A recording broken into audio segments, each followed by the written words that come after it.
Okay students, यहाँ पर हम सीखने वाले हैं कि इमेजिनरी नंबर्स के साथ हम काम कैसे करने वाले हैं। ठीक है, इमेजिनरी नंबर का मतलब क्या होता है? अंडर रूट -1 हमने आपको बताया था, और इसी को हमने क्या माना था? आयोटा माना था। ठीक है, तो आयोटा की वैल्यू ये होती है, हम सभी को पता होनी चाहिए। ठीक है, अगर आप ये वीडियो देख रहे हैं तो अब आगे देखो क्या हो रहा है। यहाँ पर अगर आयोटा स्क्वायर आपके सामने आया तो ऑब्वियसली आप इसको क्या लिख सकते हो? देखो भाई, आयोटा की वैल्यू है अंडर रूट -1, तो आयोटा का स्क्वायर मतलब अंडर रूट -1 का स्क्वायर, अंडर रूट -1 का स्क्वायर।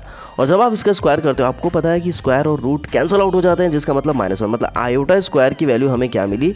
-1 मिली। ठीक है, वैसे ही अगर आयोटा क्यूब आपके सामने सॉल्यूशन में आ जाता है तो आप इसको क्या करोगे? देखो, आपको क्या करना है, आपको ये चीज़ पता होनी चाहिए कि आयोटा स्क्वायर डॉट आयोटा लिखना है। आयोटा क्यूब को हम ये दोनों लिख सकते हैं। क्यों लिख सकते हैं? देखिए, बेस सेम है, दोनों में आई है, इसका पावर है 2 और इसकी पावर है 1। तो जब बेस सेम होते हैं और मल्टीप्लाई में होते हैं तो पावर्स क्या हो जाते हैं? ऐड हो जाते हैं। ये तो आपको सभी को पता होगा। देखिए, आयोटा स्क्वायर डॉट आयोटा, इसकी पावर कुछ नहीं मतलब 1 है, इसकी पावर कुछ नहीं मतलब 1 है। ठीक है, तो आयोटा 2 + 1 कितना हो जाएगा? Iota cube. ठीक है, ये तो आपको पता ही होगा, आपने पढ़ रखा होगा यार, मैथ स्टूडेंट्स हो, आपको तो पता ही होना चाहिए। ठीक है, तो यहाँ पर देखिए, आई स्क्वायर की वैल्यू कितनी आई हमारे पास? -1, तो आई स्क्वायर की जगह हम क्या लिखेंगे? -1 लिखेंगे। ठीक है, और ये आई की पावर जो 1 है इसको हम कुछ नहीं कर सकते, इसलिए हम इसको इंटू आयोटा ही लिखेंगे। तो आयोटा इंटू -1 हो जाएगा माइनस आयोटा। ठीक है, तो आयोटा क्यूब की वैल्यू भी निकल गई। अब देखिए, अगर आयोटा 4 आपके पास आ गया और जो कि आएगा इसको आप कैसे करोगे? 2 के मल्टीपल में तोड़ना है। 4 एक इवन नंबर है कि ऑड नंबर है? सर 4 एक इवन नंबर है। अगर 4 एक इवन नंबर है जो कि है तो आपको इसको 2 के मल्टीपल में तोड़ना है, मतलब आई स्क्वायर स्क्वायर, ये ब्रैकेट है, 2 × 2 कितना होगा? 4 होगा। ठीक है, तो यहाँ पर हम क्या लिख सकते हैं? आयोटा स्क्वायर की वैल्यू हमें पता है -1 है, -1 और ये स्क्वायर है, तो -1 का स्क्वायर आप करोगे तो कितनी वैल्यू आ जाएगी? आपकी 1 वैल्यू आ जाएगी।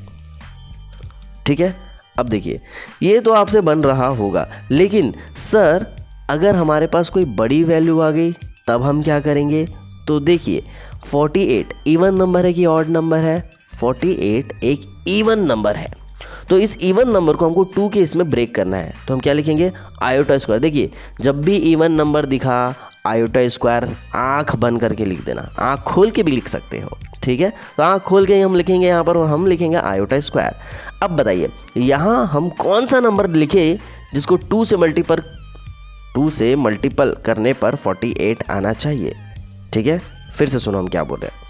यहाँ पर हम ऐसा कौन सा नंबर लिखे कि 2 से इसको मल्टीप्लाई करने पर 48 मिलना चाहिए? ठीक है, वो नंबर है 24, तो यहाँ पर हम लिख देंगे 24। ठीक है, अब देखिए, आयोटा स्क्वायर की वैल्यू कितनी? -1 है, तो इसके जगह हम क्या लिखेंगे? ब्रैकेट के अंदर लिखेंगे -1। ठीक है, और यहाँ पर 24 पावर में है तो एज इट इज़ लिख देंगे। भैया ये इवन नंबर है कि ऑड नंबर है? इवन नंबर है, तो आपको पता होगा -1 का इवन नंबर कुछ भी हो, पावर में कितनी भी बड़ी नंबर क्यों ना हो, आंसर +1 ही आएगा। क्यों? क्योंकि पावर यहाँ पर इवन है।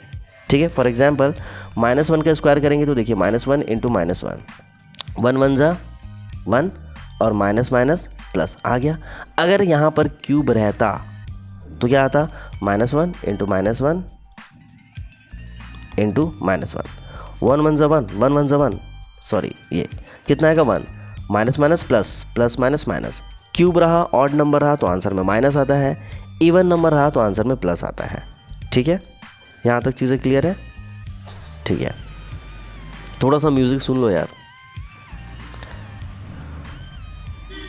ठीक है, अब आगे देखते हैं। अगर हमारे सामने आई की पावर 35 मतलब आयोटा की पावर 35 आ गई है तो कैसे करेंगे? बहुत ज़्यादा इजी है, इतना ज़्यादा टफ नहीं है। क्या करना है आपको? देखो, सबसे पहले आई 35 को आपको ब्रेक करना है। आई 34 × आई, ये बात समझ में आई? आई समझ में आई? ये बात समझ में आई? बिल्कुल लिख सकते हैं ऐसा अपन। सर ऐसा ही क्यों लिखे? हम कोशिश कर रहे हैं इवन नंबर में लिखने की, क्योंकि अभी हमने सीखा इवन नंबर निकालते कैसे हैं। तो ऑड नंबर को, जो कि 35 एक ऑड नंबर है, इसको पहले चेंज कर देना आप इवन नंबर में। अब चीज़ें बहुत ज़्यादा सिंपल हो जाएगी। आई को आई ही लिख दो। अब आई की पावर 34 है तो इसको हम क्या लिखेंगे? इसको हम लिख सकते हैं आई स्क्वायर। बताया था हमने इवन नंबर है तो पहले आई स्क्वायर लिख देना, इवन नंबर है तो आई स्क्वायर लिख दिए। अब यहाँ क्या मल्टीप्लाई करें कि आपका 34 आना चाहिए, वो होगा 17। ठीक है, आई स्क्वायर की वैल्यू यहाँ कितनी है, मतलब आयोटा की जो पावर स्क्वायर है उसकी वैल्यू कितनी है, -1 है, तो आयोटा स्क्वायर की जगह लिखेंगे -1, 17 का 17 और ये आयोटा। -1 की पावर 17 जब आप करते हो तो आपका जो आंसर है ऑब्वियसली माइनस में आएगा, -1 इंटू आयोटा, और इसको जब आप सॉल्व करोगे तो आपका आंसर आएगा माइनस आयोटा। ठीक है, एक कंक्लूजन हम आपको बता रहे हैं, आपकी वैल्यूज़ ना सिर्फ इन्हीं के बीच में घूमती रहेगी। क्या, कभी -1 मिलेगा, कभी माइनस आयोटा मिलेगा, कभी +1 मिलेगा, +1 मिलेगा, कभी प्लस आयोटा मिलेगा। आपको बात समझ में आ रही? इसी चीज़ों में आपको आंसर नज़र आएगा। देखो माइनस आयोटा, बस यही ऐसे ही आपका आंसर आते रहेगा। ठीक है, ये बात समझ में आ गई? आई होप आपको इसमें कोई भी डाउट नहीं होगा। ठीक है, अब आगे बढ़ते हैं। देखिए, अब हम बात करते हैं कॉम्प्लेक्स नंबर के साथ हम काम कैसे करेंगे। कॉम्प्लेक्स नंबर के साथ काम करने के लिए हमें कुछ बेसिक सी चीज़ें पता होनी चाहिए। लाइक हमें आज यहाँ पर सीखने को मिलेगा एडिशन और सब्ट्रैक्टिंग कॉम्प्लेक्स नंबर में कैसे काम करते हैं। ठीक है, तो बहुत ज़्यादा इजी है। देखिए एग्जाम्पल में देखिए यहाँ पर क्या बोल रहा है, हमारे पास जो चीज़ें दी है करना उसको ऐड है, अल्टीमेटली हमें ऐड करना है। 4 + 7 आयोटा 2 + 3 आयोटा को ऐड करना है, तो हम लिख दिए। ठीक है, अब देखिए 4 को 2 से ऐड करेंगे। पहले आपको क्या करना है, देखो यार हम सॉल्व करके दिखा देते हैं। ब्रैकेट हटेगा तो पहला स्टेप क्या आएगा, 4 + 7 आयोटा + 2 + 3 आयोटा। आई ये चीज़ आने के बाद क्या होगा, नंबर को नंबर के साथ लिखना है, तो 4 को 2 के साथ लिखना है। तो देखो नेक्स्ट स्टेप में लिख दिए। उसके बाद 7 आयोटा + 3 आयोटा। ठीक है, 4 + 2 6, 7 आयोटा + 3 आयोटा होगा आपका 10 आयोटा। आ गया आपका आंसर। ये दूसरा एग्जाम्पल है, आप थोड़ा सा देख लीजिए सो दैट आपको दिक्कत ना हो। कुछ नहीं करना है इसमें, सिर्फ ब्रैकेट हटाना है, नंबर को नंबर के साथ लिखना है। ये है नंबर और ये है नंबर। यहाँ पे 6 आयोटा लिखेंगे और यहाँ पर -3 आयोटा है तो -3 आयोटा लिखेंगे। 6 आयोटा -3 आयोटा होगा आपका 3 आयोटा, और 5 + 7 आजकल 12 चल रहा है। ठीक है, आगे बढ़ते हैं। अब थोड़ा सा सब्ट्रैक्ट के बारे में भी बात कर लेते हैं। सब्ट्रैक्ट क्या करना है, 2 + 3 आयोटा फ्रॉम 4 + 7 आयोटा। तो फ्रॉम वाला जो चीज़ होता है उसको पहले लिखते हैं और जो सब्ट्रैक्ट वाली चीज़ होती है उसको बाद में लिखते हैं। ठीक है, ये तो आपने पढ़ रखा होगा यार, मैथ्स के स्टूडेंट्स हो, इतना तो आना ही चाहिए। यहाँ पर क्या होगा, देखो 4 + 7 आयोटा, ये माइनस अंदर घुसेगा तो क्या होगा -2, और ये माइनस अगेन अंदर घुसेगा तो आएगा -3 आयोटा। देखिए ये चीज़ आपकी आ गई। यहाँ पर 4 - 2 करेंगे तो आपका 2 बचेगा, और +7 आई -3 आयोटा करेंगे तो यहाँ पर 4 आयोटा आएगा। ठीक है, बात समझ में आ रही? एज इट इज़ आपको यहाँ पर भी वही करना है। क्या आएगा, ये 5 + 6 आयोटा, माइनस यहाँ घुसेगा तो -7, और माइनस अगेन यहाँ घुसा तो माइनस +3 आयोटा। देखिए आ गया। प्लस माइनस का खेल है जो कि आपको बहुत ही ज़्यादा अच्छे से आता होगा। ठीक है, इतनी भी चीज़ें समझ में आ गई। अब आगे देखते हैं, multiplication of complex number. Multiplication of complex number जानना बहुत ज़रूरी है। यहाँ पर देखो हम कर क्या रहे हैं, हमारे पास एग्जाम्पल्स हैं। ठीक है, 3 + 2 आयोटा 1 + 7 आयोटा। तो हम कैसे मल्टीप्लाई करेंगे, जैसे हम करते आ रहे थे वैसे ही मल्टीप्लाई करेंगे भाई। 3 को पहले 1 से मल्टीप्लाई करेंगे तो आ गया, देखो। उसके बाद अगेन 3 को मल्टीप्लाई करेंगे 7 आयोटा से, तो देखो कर लिए। अब उसके बाद क्या बच रहा है हमारे पास, यहाँ पर 2 आयोटा को 1 से मल्टीप्लाई करेंगे, हाँ जी कर दिए। और यहाँ पर अगेन 2 आयोटा को 7 आयोटा से मल्टीप्लाई करेंगे। मतलब आप जो करते आए हो बस वैसा ही यहाँ पर करना है। ठीक है, 3 × 1 = 3 होगा, 3 × 7 = 21 आयोटा का आयोटा, 2 आयोटा × 1 तो 2 आयोटा आएगा। और यहाँ पर देखो 2 × 7 = 14 आयोटा × आयोटा होता है आयोटा स्क्वायर। ठीक है, और हमें क्या पता है, यहाँ पर देखो हम क्या सॉल्व कर रहे हैं, 14 आयोटा स्क्वायर आया। ठीक है, तो 14 × आयोटा स्क्वायर की वैल्यू कितनी होती है, -1 होती है। तो 14 × -1 -14 आ जाएगा। इसीलिए यहाँ पर +14 आयोटा स्क्वायर को जब हम सॉल्व कर रहे हैं तो हमें -14 मिल रहा है। वो कैसे, वो हमने यहाँ पर आपको बता दिया है। ठीक है, अब देखिए क्या हो रहा है, यहाँ पर 3 - 14 करेंगे तो -11 आएगा। 21 आयोटा को प्लस करेंगे 2 आयोटा से तो आपका 23 आयोटा आ जाएगा। आपको ये रीज़न लिखना बहुत ज़्यादा ज़रूरी है। ठीक है, ये भी वैसे बनेगा 1 + आयोटा स्क्वायर है तो हम इसको 2 बार लिखेंगे, 1 + iota 1 + iota. As it is जो हमने आपको ऊपर बताया वही चीज़ें आपको नीचे भी करनी है। ठीक है, आगे बढ़ते हैं। अब देखिए यहाँ पर डिवाइड वाली चीज़ें हम सीख रहे हैं। आपको दो कॉम्प्लेक्स नंबर डिवीजन में बिल्कुल दिख रहे होंगे, ठीक है। तो यहाँ पर समझने वाली चीज़ क्या है उसको ध्यान से सुनना भाई। z equals to 4 + 7 iota upon 1 - 3 iota दिया हुआ है। ये क्या है? ये डिवीजन ऑफ कॉम्प्लेक्स नंबर है। अब हम सीखेंगे कि इसको डिवाइड कैसे करेंगे। तो डायरेक्ट ये डिवाइड नहीं होता है। देखो भाई 4/2 डायरेक्ट डिवाइड हो जाता है, लेकिन कॉम्प्लेक्स नंबर में ये डायरेक्ट डिवीजन नहीं करना पड़ता है। इसको हम डायरेक्ट नहीं कर सकते डिवाइड, ये बात याद रखना। तो जब भी डिवीजन की बात होगी कॉम्प्लेक्स नंबर में तो आपको ये ध्यान में रखना है कि हमें सबसे पहले इसे रैशनलाइज करना है, कॉन्जुगेट करना है। क्या बोलने की कोशिश कर रहे हैं हम? देखो ध्यान से सुनो।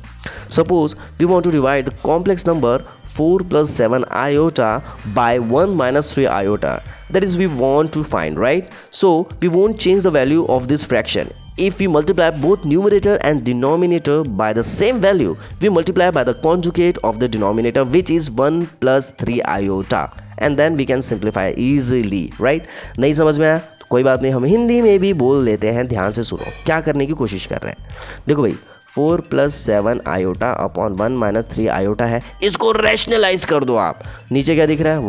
1 - 3 आयोटा, तो ऊपर आएगा 1 + 3 आयोटा, यहाँ पर भी आएगा 1 + 3 आयोटा, ठीक है। 1 - 3 आयोटा था इसलिए ऊपर नीचे प्लस में आया। अगर इधर प्लस होता तो इधर अपन माइनस माइनस करते, लेकिन फ़िलहाल ऐसा कुछ नहीं है। यहाँ पर अभी फ़िलहाल क्या दिया हुआ है? 1 - 3 आयोटा दिया है, तो 1 + 3 आयोटा अपॉन 1 + 3 आयोटा करेंगे। इसको रैशनलाइज करेंगे। कैसे करेंगे यहाँ देखते जाओ भाई साहब, थोड़ा साइड, हाँ ठीक है। देखो भाई हमने रैशनलाइज किया तो ये और ये आपको दिख रहे एक जैसे, बिल्कुल दिख रहा होगा, ठीक है। अब देखो ऑब्वियसली यार ऊपर वाले को हमने अभी बताया ना मल्टीप्लाई कैसे करते हैं। मल्टीप्लाई करना तो आ गया आपको, कर देना यार मल्टीप्लाई। नीचे वाले को अपन कैसे करेंगे वो देखते हैं। 1 - 3 आयोटा 1 + 3 आयोटा, ये आपको फॉर्मूला दिख रहा है a - b और a + b के जैसा, जो कि होता है a² - b²। तो यहाँ पर a² क्या होगा? 1 होगा, तो 1² - 3 आयोटा का स्क्वायर, 3 आयोटा का स्क्वायर, ठीक है। a² - b² जैसा दिख रहा है, तो 1² का 1 ही आएगा, और यहाँ पर 3 का स्क्वायर करेंगे तो 9, और आयोटा का स्क्वायर करेंगे तो आयोटा स्क्वायर। हमें पता है आयोटा स्क्वायर -1 होता है, तो यहाँ पर हम आयोटा स्क्वायर की जगह लिखेंगे -1। तो 9 × -1 -9, और ये 1 और ये माइनस का माइनस, ठीक है। इन दोनों को सॉल्व किए बेटा तो -9 आएगा, माइनस माइनस प्लस हो जाता है, तो 1 + 9 कितना होगा? 10। इसीलिए नीचे पर आपको 10 दिख रहा होगा, ठीक है। सर ये +3 है -3 है का क्या? ये दोनों चल बसे बेटा, एक प्लस में है एक माइनस में है, ठीक है। इनका टाइम आ गया है, बात समझ में आ रही है? तो अब क्या करेंगे? देखो भाई 17 के नीचे 10 है, 19 आयोटा के भी नीचे 10 है, तो दोनों को 10 10 दे दो। 17 जो है माइनस में उसको भी 10 दे दिए, जो 19 आयोटा है उसको भी 10 दे दिए, ठीक है। 10 हटाएंगे पॉइंट लगेगा, 10 हटाएंगे पॉइंट लगेगा, ये आ गया आपका आंसर, ठीक है। क्या कोशिश करनी है? ध्यान से सुनो, सोचने की कोशिश ये करनी है कि क्वेश्चन हमारा कॉम्प्लेक्स फॉर्म में है, मतलब कॉम्प्लेक्स नंबर का जो स्टैंडर्ड फॉर्म है उसमें है, तो आंसर भी उसी फॉर्म में रहेगा, ठीक है। तो अब हम देखते हैं कि ये एडिटिव इनवर्स और मल्टीप्लिकेटिव इनवर्स क्या होता है। एडिटिव इनवर्स, इनवर्स का मतलब होता है उल्टा, ठीक है। तो एडिटिव का उल्टा क्या होगा? माइनस होगा। तो एक एग्जाम्पल से समझते हैं। मान लेते हैं कि हमारे पास z = 3 + 4 आयोटा है, ठीक है। तो एडिटिव इनवर्स की वजह से क्या हो जाएगा? ओफो, एडिटिव इनवर्स की वजह से क्या हो जाएगा? जो आपका z है वो क्या हो जाएगा? -z हो जाएगा, क्योंकि एडिटिव इनवर्स का मतलब होता है एडिटिव का उल्टा, जो कि हो जाएगा माइनस, ठीक है। तो ऐसा क्वेश्चन दिया रहेगा और बोलेगा इसका एडिटिव इनवर्स क्या होता है, तो z है तो इसको माइनस कर देंगे। z की वैल्यू कितनी है? प्लस में है, मतलब 3 + 4 आयोटा। तो हम क्या करेंगे? z की वैल्यू पहले लिख देंगे 3 + 4 आयोटा, लिख दिए। अब z के सामने क्या है? माइनस, तो ब्रैकेट लगा के सामने माइनस लिख देंगे। माइनस अंदर घुसेगा तो आएगा -3, और अगेन माइनस अंदर घुसेगा तो माइनस प्लस माइनस 4 आयोटा आ जाएगा, ठीक है। अब ये मल्टीप्लिकेटिव इनवर्स क्या होता है? देखो यही एग्जाम्पल लेकर के सॉल्व करते हैं। मान लो 3 + 4 आयोटा हमारे पास है, और हमें क्या निकालना है? Multiplicative inverse. मल्टीप्लिकेटिव इनवर्स का मतलब क्या होता है?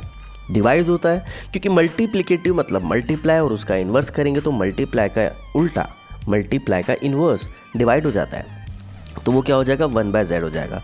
तो 1 ऊपर लिखेंगे, z क्या है यहाँ पर? 3 + 4 आयोटा, ये दिया हुआ है, ठीक है। अब हमने आपको बताया था कि इसको रैशनलाइज करेंगे, बताया था हमने आपको। तो रैशनलाइज कैसे करेंगे देखते जाओ। 3 minus 4 iota upon 3 minus 4 iota, यही तो करना है। रैशनलाइजेशन आपको आई होप आता ही होगा, ठीक है। तो देखिए ऊपर वाला 1 इंटू 3 माइनस 4 आयोटा करेंगे तो 3 माइनस 4 आयोटा ही आएगा, और नीचे क्या आ रहा है आपका a plus b a minus b, जिसका मतलब होगा a square minus b square.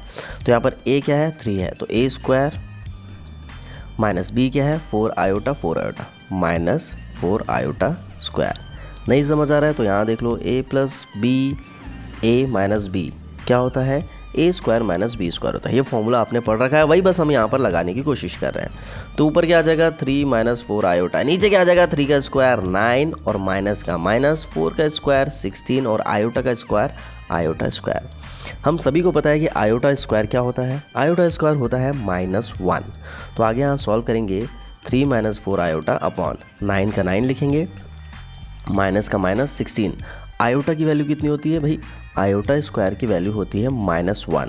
तो यहाँ पर आयोटा स्क्वायर है तो आयोटा स्क्वायर की जगह लिखेंगे -1, ठीक है। आगे सॉल्व करेंगे 3 माइनस 4 आयोटा अपॉन 9, 16 1 जा 16 और ये माइनस माइनस हो जाएगा प्लस, ठीक है। तो यहाँ पर आपका आंसर क्या आएगा 3 माइनस 4 आयोटा अपॉन 25। क्यों 25 आया, 9 को प्लस 16 से करेंगे तो 25 ही आना है। अब इसको लिखेंगे कैसे, ध्यान से देखो, यही तो लास्ट लाइन जो है बहुत ज़्यादा इंपॉर्टेंट है। 3 के नीचे भी 25 है, -4 आयोटा के नीचे भी 25 है, तो ये 25 दोनों के नीचे है, तो ये 25 दोनों को दे दो, मतलब 3 को भी 25 दे दो, -4 आयोटा को भी 25 दे दो, और यही है आपका आंसर, ठीक है। देखिए भाई इतना याद रखना, आप जितने भी कॉम्प्लेक्स नंबर के क्वेश्चंस के सॉल्यूशन को यहाँ पर अब तक सॉल्व करते आए हैं, तो इसका भी आपको रियल पार्ट और इमेजनरी पार्ट मतलब a प्लस आई b के फॉर्म पे आना चाहिए, मतलब कॉम्प्लेक्स नंबर के फॉर्म में आना चाहिए, ठीक है। तो ये हो गया आपका पूरा का पूरा इंट्रोडक्शन यहाँ पर खत्म होता है। अब क्वेश्चन में हम डील करेंगे अगर कोई कॉन्सेप्ट छूट गया होगा तो मिलते हैं एक्सरसाइज में, जहाँ पर सारे क्वेश्चन हम आपको डील करने वाले हैं, ठीक है। ऑलराइट स्टूडेंट्स, मिलते हैं अगले वीडियो में, टिल देन बाय।